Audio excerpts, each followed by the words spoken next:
Another good way to practice shooting your bow is to shoot out of a blind. You may not have the luxury of a blind. If you don't, then you can sit in a chair, sit behind a tree or your swing set, whatever you have available, and then kind of practice shooting in a hunting situation.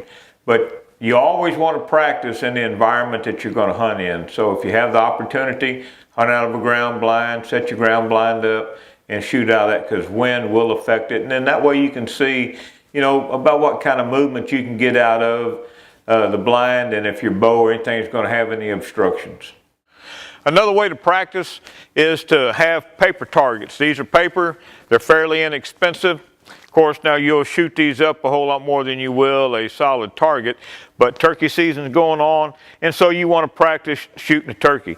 A good spot is right here above the drumstick in this area right here, because this is where all the entrails are, and that's more of a deadlier shot. If you shoot up in here, this is more breast meat, and the chances are that you're not going to get that good of a shot.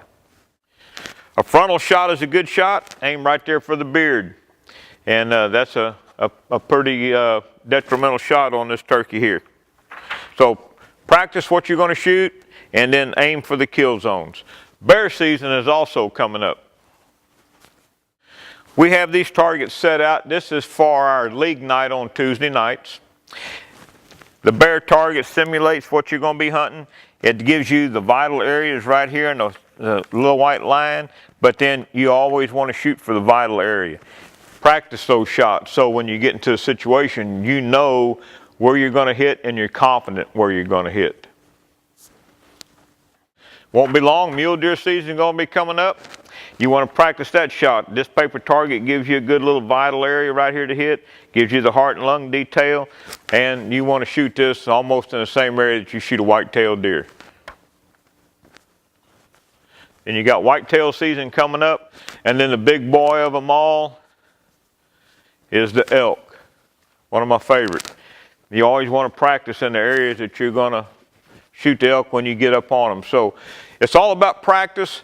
This is the time of the year to do it. You can build your confidence. Depending on the yardage that you have, go to your local range, and that way you can spread your shots out 30 to 40, 50, 60 yards, and then you can build that confidence factor so when the day comes and this big guy walks out in front of you, you have all the confidence in the world to make a good vital shot in the heart and lung area. And if you're out there at your lease, your ranch, wherever you may hunt, and if you have varmints out there, this is the time of the year to kind of harvest those, because all the egg layers will be laying, they'll be hatching out your quail, turkeys, and whatever other kind of animals that you have out there. So you want to get your varmints under control, and then that's a good way to practice for the upcoming season. I'm Dave Leining. That's your archery tip of the week, and we'll keep you pumping blood.